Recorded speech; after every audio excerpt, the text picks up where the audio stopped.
To stop Saquon, it's all about discipline, staying in your gaps, taking smart angles, and avoiding costly mistakes. And that is the first step towards the Commanders upsetting the Eagles this Sunday. That and more on today's episode of Locked On Commanders.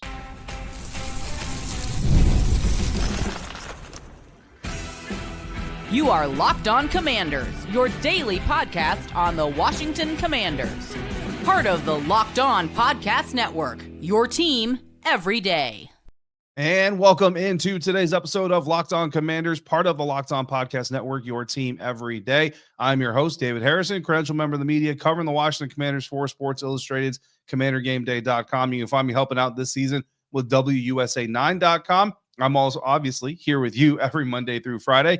I appreciate you coming through today and every day. There's a special thank you to you for coming through every single day. Locked On Commanders is your daily podcast covering the Washington Commanders. If you haven't already, you can subscribe for free on YouTube or wherever you are listening to today's episode, which we are predicting a Washington Commanders NFC Championship Game win over the Philadelphia Eagles. We're talking about the importance of pressuring running back Jalen Hurts, and we're talking about discipline and angles against Saquon Barkley to start it all off. And today's episode is brought to you by Game Time. Download the Game Time app, create your account, use the code LOCKEDONNFL for $20 off your first purchase.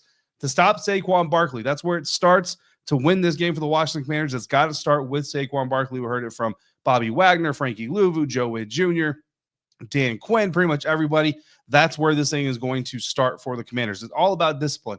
You got to stay in your gaps. You got to take smart angles and avoid costly mistakes. That is the first must-do for the Washington Commanders to win this weekend in the NFC Championship Game. Crossover Thursday with Luvu DiBiase of Locked On Eagles. Every crossover Thursday, we each drop our three must-dos for each side of this competition. And like I always tell you every week, my intention is if they do these three things, they will win the game. Not could win, will win the game if they do all three of these things. They don't have to do these three in order to win. That's not really how I go about this because there's several ways to skin a cat. But if they do these three, I'm telling you, we're going to be talking about a Super Bowl here this next week. Relatively speaking, containing Saquon Barkley is not the same as containing other running backs. Like Saquon Barkley could get 120 yards rushing, and you could still walk away saying we contained Saquon Barkley if you're that Washington Commanders defense. But let's look at how the Washington Commanders defense have fared against Saquon Barkley here in recent matchups. First game of the season against Philadelphia Eagles, Week 11, Thursday Night Football in Philly, 26 carries, 146 yards, 5.6 yards per carry, and a long carry of the night of 39 yards, 2 touchdowns for Saquon Barkley in that game. But when you trim the average and you take away the two extremes in an effort to try and find a more reasonable picture of how he really had for that night, you take away the lowest value, you take away the highest value, the highest obviously being that 39-yard run. The lowest, I want to say, was -3 yards. So you actually give him those 3 yards back. You take off the 39 yards. You get a little bit of a better glimpse of the overall performance of the night. So if you take those away, Saquon is left with 24 carries, 109 yards. That's 4.5 yards per carry and 1 touchdown. Still a good night for any running back, still a decent night for any running backs, but certainly kind of goes back to really demonstrating that for the most part, the Washington Commanders defense really did not let Saquon Barkley run away with that game. It wasn't until basically the final half a quarter of that game that Saquon was able to burst out of the pocket, burst through the line of scrimmage, take advantage of some poor pursuit angles, some cutback opportunities that we're going to talk about here in just a minute and get those major stats. Now in the second game, Saquon finished with 29 carries, 150 yards, 5.2 yards per carry, 2 touchdowns and a long of 68. So already overall stats, less, certainly more rushing yards, but given the amount of carries, less productive on the day. The adjusted value, again, taken off the top, taken off the bottom, 27 carries, 86 yards, 3.2 yards per carry and a touchdown. So clearly the Washington Commanders' second outing, much more effective than the first. So what happened between those two? Well, obviously Jalen Hurts left that second game with that concussion. Saquon had one of his biggest runs, if not his biggest run of the game after that injury, actually. But from that point on, the Washington Commanders were really able to kind of buckle down. Saquon himself said this week that they basically sold out against him to continue to stop him. But when you look at the games where Saquon Barkley averages 4.5 yards or less, you have the first 2 weeks of the season, a 5-point win over the Green Bay Packers, a 1-point loss to the Atlanta Falcons. Then later on in the season, you have a 4-point win over the Cleveland Browns and a 14-point win over the Pittsburgh Steelers, giving them an average of plus 5.5 points per game when Barkley doesn't have more than 4.5 yards per carry, which again, those adjusted averages both come in under 4.5 yards. So essentially, if you prevent Saquon from having one more explosive run than he had in each of these other games, you're in that window now where you're among the teams that are either beating the Philadelphia Eagles or losing within a touchdown score, which is exactly where you want to be at the end of the game, going up against one of the best teams in the NFL. So what's it going to take to make that happen? Well, at the first level, you can't get pushed out of your gaps. At the second, you got to hit your fits. At the third level, you have to take good angles. Joe Witt Jr. Had a great quote about this just this week. He said, quote, "What we have to do is just make sure we're disciplined up front. We're ready to flow at the second level." And then the thing I think he does better than anybody in the league, nobody talks about his home run ability. Everybody talks about his home run ability, but he breaks the middle field safety off. If you don't take a confident angle, if you take a touchdown angle, he runs past you. Or if you take an overconfident angle, he cuts it back. So you have to be able to get to his inside hip in a confident way and get him down. If not, you're not going to make the tackle, end quote. And I felt like everything Joe Witt Jr. said right there was perfectly illustrated how not to do it in the 61-yard touchdown run that the Washington Commanders defense gave up against Detroit Lions receiver Jameson Williams. Yes, it's a trick play, but as we saw in the interception throw by Williams, trick plays can only work if you lose your discipline. On the front line, Washington has 4 down linemen on that play. 2 of them start running away from their gap assignments and upfield when Jahmyr Gibbs still has the ball. When Gibbs flips it to Jameson Williams on the reversal, only one defensive lineman, down defensive lineman, is even remotely left in his gap, and that is Clelin Ferrell, who's in full momentum headed to the opposite side of the field. Let's be honest, Clelin Ferrell is not going to catch Jahmyr Gibbs, so he should be playing backside, cutback lane, should not be pursuing full speed to the opposite side of the field against Jahmyr Gibbs. He should be defending against the cutback, which is essentially what Jameson Williams is doing, is a cutback. It's a much faster cutback because he's running full speed. There's not a stoppage in direction, all those things. But if Ferrell is better in that gap discipline and better in his position as a cutback defender, not saying he takes him down immediately, but he certainly doesn't make it as easy as it turns out to be. On the second level, Bobby Wagner sees Jahmyr Gibbs run right by Frankie Luvu. You can almost see the confusion in Bobby Wagner's face or in his demeanor as he continues to drift outside towards Gibbs, realizing too late that Williams now has the ball going the opposite direction.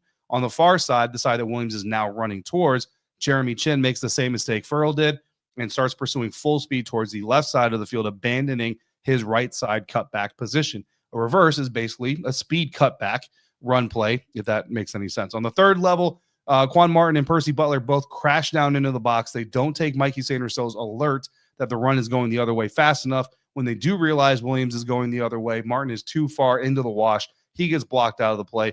Butler does turn and sprint upfield or downfield, which is good in theory, but he ends up losing inside leverage. He gets way over top the blocker that's trying to block him, ends up on top of the play, and it gives Jameson Williams the avenue to break back inside. If Percy Butler maintains inside leverage as he pursues the sideline, Jameson Williams likely either runs out of bounds or he gets actually caught. I think it was Jeremy Chinn was actually coming up behind him, and Jeremy Chinn could have potentially caught up to him. Mikey, meanwhile, is trying to keep inside leverage upfield further from Percy Butler, but he's all by himself. And at this point, all Williams has to do, cut back inside, take a 45-degree angle, take it towards the end zone, and there's really nothing Mikey can do at that point. If he saw Butler taking the over top of the block angle, then maybe you could ask him to kind of crash down on that and make an inside leverage play, but it's really kind of hard to ask Mikey to do something so difficult. So I'd say, honestly, looking at the tape, Mikey Sainrisso, Frankie Luvu probably played that play the best, but the problem is neither of them is actually play side. They're both backside defenders. Everyone that's play side got sucked in the initial run, and when the ball came back their way, just woefully out of position. Saquon can do similar things, start one way, find a crease normally created by someone getting out of position or by forcing a mistake, and punish you for it by getting opposite of that flow. So not an apples to apples illustration, but still an illustration of what not to do based on what Joe Witt Jr. said on Thursday. So that's the key to stopping Saquon Barkley. Sounds simple. We just talked about it in about 8 minutes. Obviously, it's a lot harder to actually do. So we'll see how the Commanders do on Sunday afternoon. Now, to rattle Jalen Hurts, the Commanders are going to look to pressure him early and often, especially with a banged up center playing in front of him. And they're going to treat him like a running back when he decides to run. That's coming up next on today's episode of Locked On Commanders, part of the Locked On Podcast Network, your team every day. And today's episode is brought to you in part by Prize Picks. It's playoff time. And if you're like me, you're going to want to make the most out of these final weeks final two sets of games of football action. That's where Prize Picks comes in. If you love football and you want a chance to win real money while watching the games, Prize Picks is the place for you. It's the best way to turn your sports opinions into cash with daily fantasy player projections. With Prize Picks, you simply pick more or less on player stats like total passing yards, rushing touchdowns, whatever, for a shot to win up to 1,000 times your money. With over 10 million members and billions in winnings, it's clear that people are loving this platform. I've been playing for a while now, and I'm having a blast. It's so easy to use, and I love how fast the payouts are. Plus, the weekly promos like Taco Tuesday discounts are even more valuable for my lineups. This week, they've even got a free pick for you for the NFC Championship game. You can get Jaden Daniels to get plus, or get more than, I should say, half a yard passing. So all he needs is one passing yard for you to win that square. Here's a special offer for Locked On NFL listeners. Download the app today. Use the code Locked On NFL to get $50 instantly after you play your first $5 lineup. That's Prize Picks. Run your game.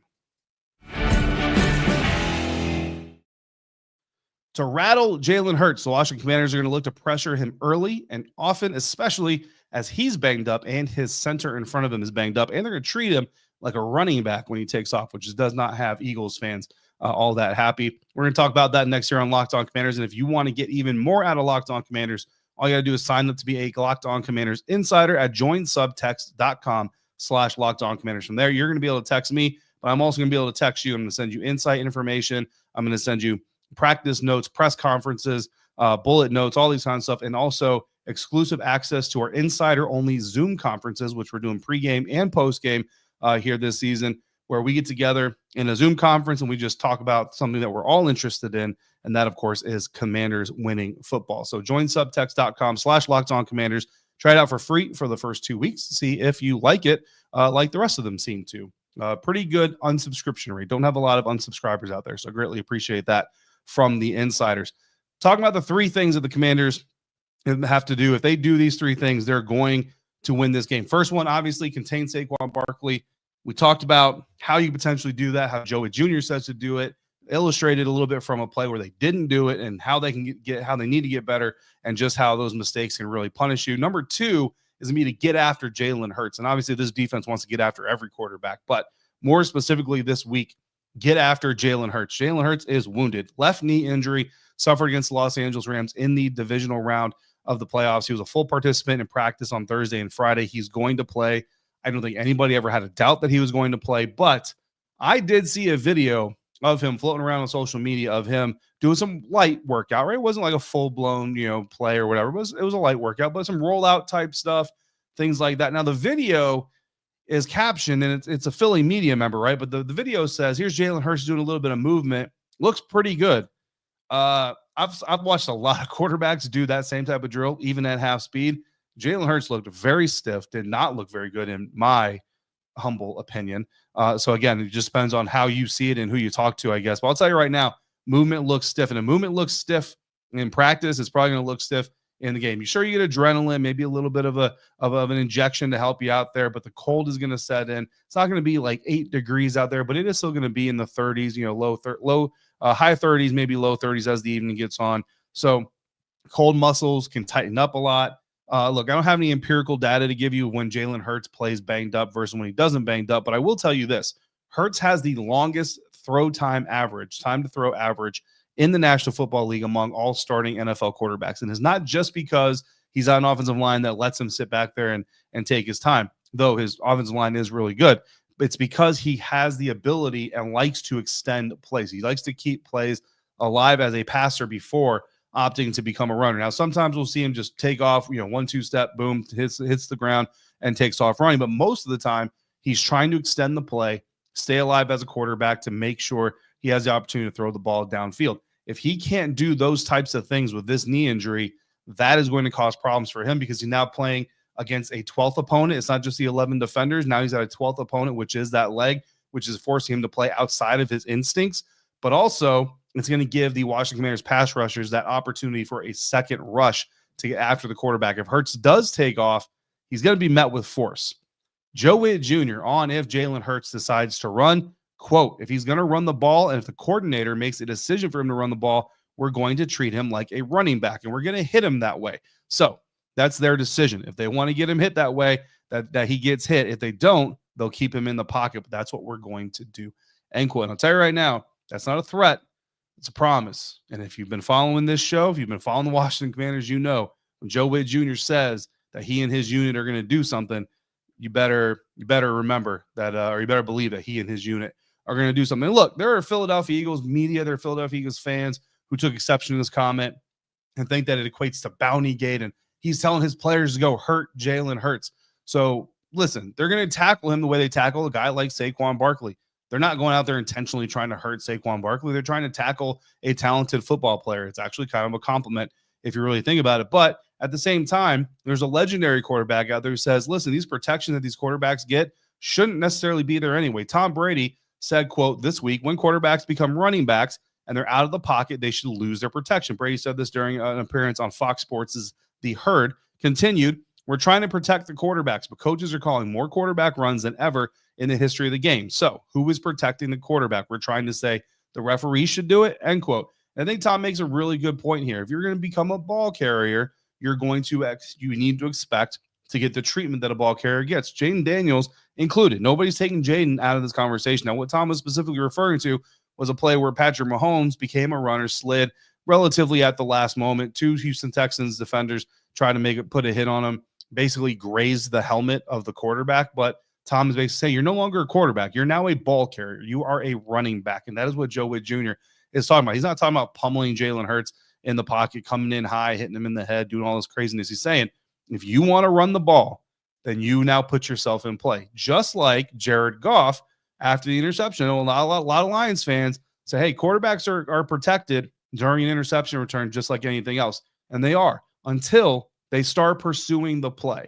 If they start pursuing the return, they become a live defender on that play. Jared Goff was pursuing that interception return. He was pursuing the area of the field that Quan Martin was going into. Frankie Luvu had every right to lay him the heck out, which is exactly what he did. Should not have been a penalty, obviously was not a penalty. And yes, if the same thing were to happen to Jaden Daniels, I'd be telling you the same thing. I wouldn't appreciate Jaden getting hit as hard, just for personal safety things for players, but that's part of the game. You can't call foul when you sign up to do these things. So, and I know Eagles fans are going to say, well, it's easy for Brady to say that now he's in the booth, but I'll tell you right now, I covered Tom Brady for a few years. He's been saying that since he's been playing. So don't worry about that. However, the league is what it is right now. So while Joe Witt wants his guys to be super aggressive, hit Jalen Hurts like a running back if he's going to run, they've got to be smart, because I'll tell you right now, the officiating crew heard that comment as well.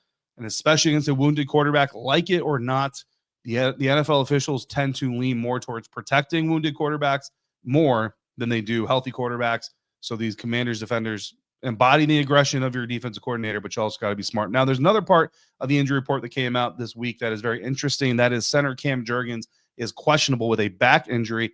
I expect that he's going to play. He's going to be active. But if he's compromised, which he clearly is, because he's not just questionable without, any kind of, there's no like rest day designations on his practice report. He legitimately has a back injury. So if I'm Joe Witt, I'm firing bullets at the A gap and I'm putting somebody right over top of Cam Jurgens, and I'm testing the integrity of that back injury. Look, dude, again, not trying to injure you further, not trying to re-injure you or whatever, but if you're out there playing pro football with an injury, I'm going to find out how injured you are. And I'm going to find out if you might be the weak link that I need to exploit. That's just how this goes. That's the strategy of taking down your opponent. So that's what I do. Now, if Cam Jurgens can't go for some reason, Nick Gates, former Washington Commanders center, good dude. Still a fan of Nick Gates, the dude, but obviously if he's wearing Philadelphia green on that night, I'm not going to be looking for him to get a win. I'm going to be looking for the guys that I cover to get a win. So he's listed as the team's backup center. He and Hurts have not taken an active snap all year long. We already know the Commanders' defensive linemen can get under Nick Gates' skin because we saw them do it during training camp as teammates several times. So that'll be an interesting development if that were to happen. Third thing that the Washington Commanders got to do, render Quinyon Mitchell obsolete. In the two games combined against Washington Commanders, Quinyon Mitchell allowed a 130.8 passer rating, which is not good, against him. Gave up 3 catches on 5 targets for 47 yards and a touchdown, had 1 PBU. The problem is all of that production against Quinyon Mitchell came in one game. So how did they do it? Well, they got Mitchell one-on-one against McLaurin more in the first game, and the Eagles blitzed a lot more in the second game. Now, that's not something the Commanders can just make the Eagles do, is blitz more. I don't think they're going to blitz as much as they did in Week 16. Yes, Jalen Hurts went out of that game. But Jaden Daniels and the Commanders offense put up 36 points on Vic Fangio's defense, thanks to 5 Jaden Daniels touchdown passes, and that's despite giving the ball away 5 different times. It was one of 2 games all year that an opponent put 30-plus points on the Eagles, and the Eagles lost both of those games. So unless you're going to tell me Jalen Hurts' absence impacted the defense,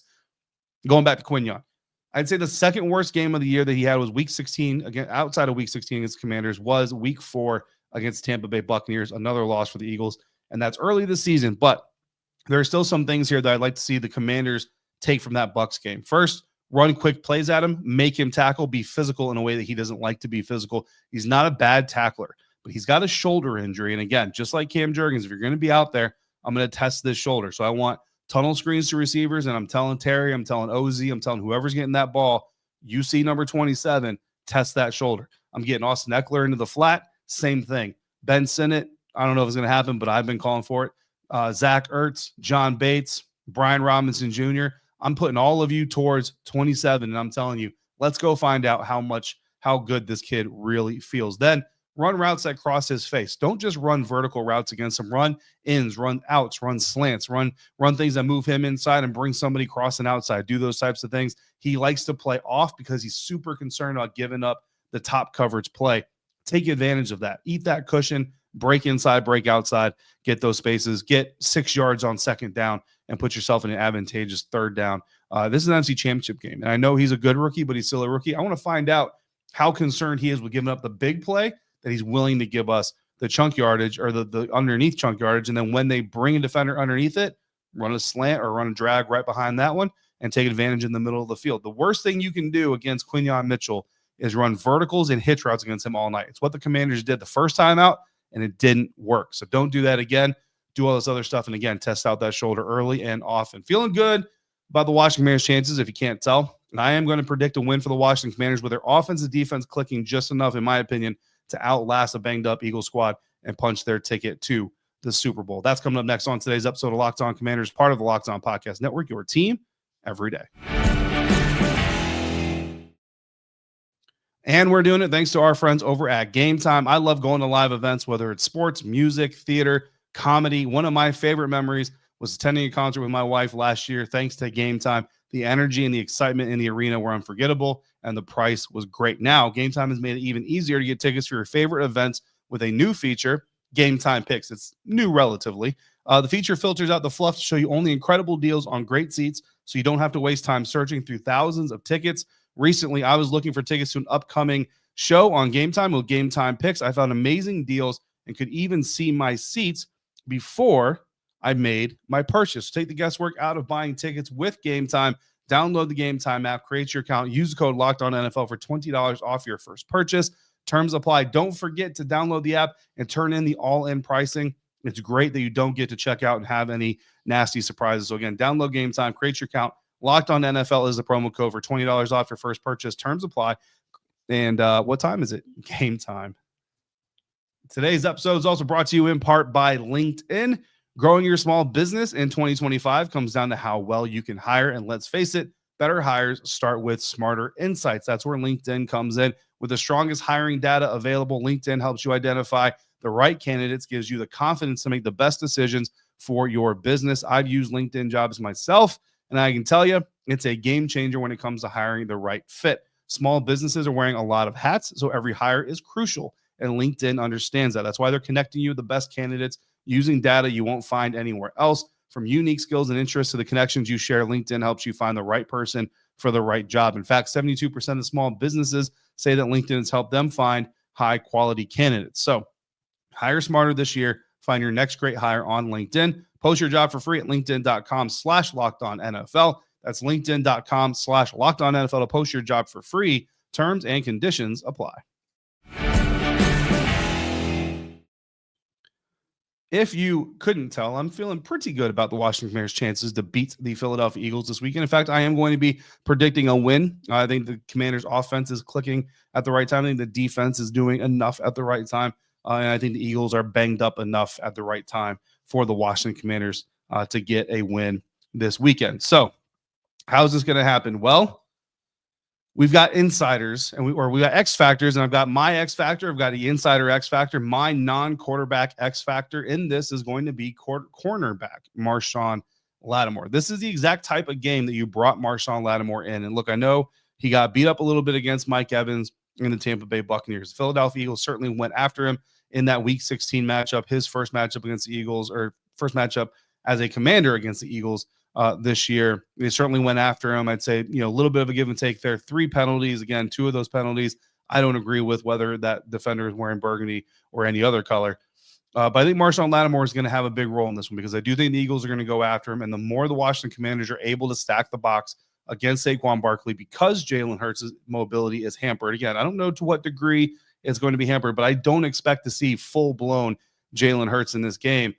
The more they're going to have to pass the ball, the more Marshon Lattimore now becomes important in this game. In fact, I don't really do the bold prediction thing here on the show, but I am going to tell you that I am looking for Marshon Lattimore to get an interception. It would be his first interception against Jalen Hurts in their many matchups together. Insider non-quarterback X factor. Insiders came through. Lots of votes for lots of players as usual, but the winning vote getter, linebacker Frankie Luvu. And a lot of people talking about the importance of guarding against Saquon and the flow of those second-level defenders that Joe Witt Jr. was talking about. And I think Frankie Luvu can certainly make an impact there. Dorrance Armstrong also got a good amount of votes. Trent Scott got a good amount of votes, the right guard that maybe we're not talking about enough. Sam Cosmi not being able to play in this game, obviously, with that ACL injury, but Trent Scott expected to play in that position.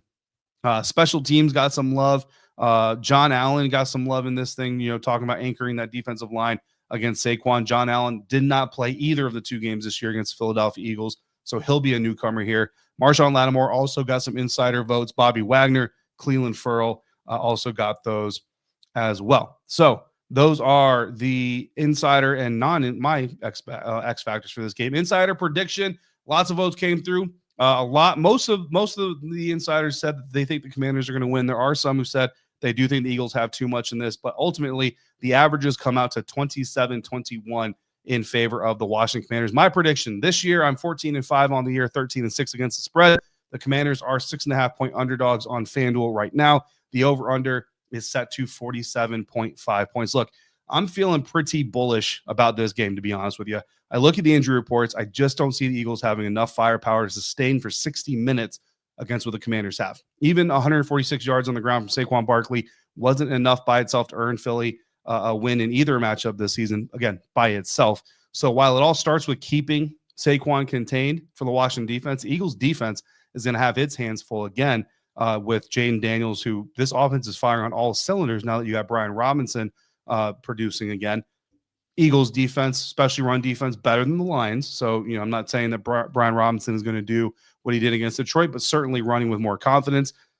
Look, guys, I'll be honest with you. I really feel like a 2-score win could be coming in this one for the Washington Commanders. And maybe I'm getting a little too confident here. Maybe I'm riding the high of the win over the Bucs and over the Lions a little bit, but I'm going to show respect because the Eagles deserve it. Commanders 31, Eagles 27 is my prediction. The total points scored, 58 points. So if you're looking for the over-under advice, apparently I'm telling you to take the over, though I don't ever take the overs or unders because these games are always a little bit crazy. So I appreciate all of you for joining me for this live episode of Locked On Commanders. I see some Eagles fans in the live chat. Hopefully you guys are all keeping it above the belt. I love fan interactions, but hopefully we're staying at least a little bit civil. The next time we talk, we'll be following the NFC Championship game. And hopefully we'll be talking about the Washington Commanders punching their ticket to New Orleans. In the meantime, if you've got questions or comments, all you got to do is text me directly about becoming a Locked On Commanders insider or join subtext.com/LockedOnCommanders. If you want to hear from me or talk to me again before this game, do the same. Join subtext.com/LockedOnCommanders. You can join us for our pregame Zoom before the game on Saturday afternoon, probably looking to launch that around noon or so Eastern time. So for your next listen, check out Locked On NFL in the morning. The madman Tyler Rowland kicks you off in the morning, a double shot of NFL espresso. In the afternoon, come through for Tony Wiggins and the Barbershop Vibes for some real NFL talk. It's the all-new Locked On NFL, and it's twice per day. As always, thank you for making Locked On Commanders your first listen of the day, every day, everydayers. Thanks for coming through on a regular basis like you do. Until we speak again, if you're out and about, especially if you're going to the game this weekend, please be kind, be safe, and I'll see you right back here for another episode of Locked On Commanders, part of the Locked On Podcast Network, your team every day.